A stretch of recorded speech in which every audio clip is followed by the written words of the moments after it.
दोस्तों आज मैं आपको बता रही हूँ कि आज के पूरे दिन मैंने क्या-क्या किया और एंड में मैं बताऊँगी कि हम आज कहाँ घूमने गए और कहाँ हमने एंजॉय किया और क्या किया। तो सबसे पहले मैं आपको सुबह की रूटीन बता देती हूँ। सुबह सबसे पहले मैंने ये प्यारा सा नाश्ता तैयार किया। इसके लिए मैंने क्या-क्या तैयार की आइए मैं आपको बताती हूँ। सबसे पहले मैंने 1 कप पानी लिया और इसमें ग्लूटेन फ्री आटा मैंने ऐड कर दिया और इसमें थोड़ा-सा नमक मैंने ऐड कर दिया और इसको उबाल लिया और उसके बाद फिर मैंने एक उम उम एक चैनक में मैंने तकरीबन 3 कप पानी डाला और उसको उबाल आने के बाद उसमें मैंने चीनी ऐड की और थोड़ा-सा मैंने इसमें पत्ती भी ऐड की और उसको उबाल आने के बाद मैंने उतार दिया। दूसरी तरफ मैं दूध वाली चाय बना रही थी तो उसके लिए मैंने 1 कप पानी लिया, उसमें 2 चम्मच मैंने चीनी डाली और 3 चम्मच के करीब मैंने इसमें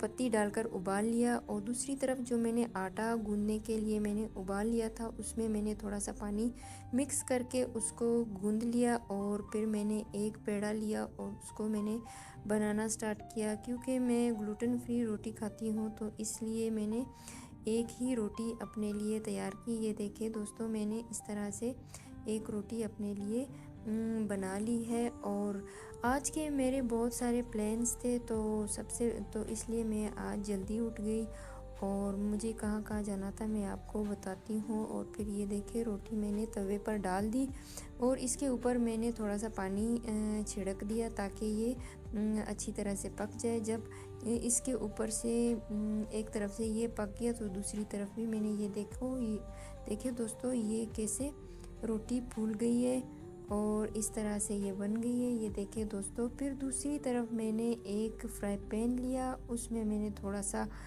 ऑयल डाल दिया और ये देखिए दोस्तों दूसरी तरफ मैंने दूध वाला पानी जो मैंने उबाला था उसमें दूध डाल दिया और ये फ्राई पैन में फिर मैंने थोड़ा-सा ऑयल और थोड़ा-सा नमक डालकर एक अंडा मैंने फ्राई कर लिया अपने लिए। ये देखिए दोस्तों इस तरह से। तो दोस्तों आपने आज नाश्ते में क्या बनाया है अपने लिए तो आप मुझसे ज़रूर शेयर करें। ये देखिए दोस्तों इस तरह से आपने अंडा बनाने के बाद फिर उसके बाद मैंने एक फ्राई पैन लिया और उसमें मैंने जो रात के बचे हुए छोले थे उसको मैंने गरम कर लिया और दूसरी तरफ मेरी दूध वाली चाय जो थी वो भी तकरीबन पक चुकी थी और इस तरह से मैंने नाश्ता सर्व कर लिया। और सारे घर के काम काज करने के बाद शाम के टाइम फिर मैं मिलेनियम मॉल गई और वहाँ पर मेरी सिस्टर की बर्थडे थी आज और हमने कुछ शॉपिंग भी की। और ये देखिए दोस्तों फिर हमने केक काटा। ये देखिए प्यारा सा केक है, मेरी बहन की आज बर्थडे थी तो हमने बहुत इंजॉय किया। आपसे मिलते हैं हम अगले व्लॉग में, तब तक के लिए अल्लाह हाफिज़।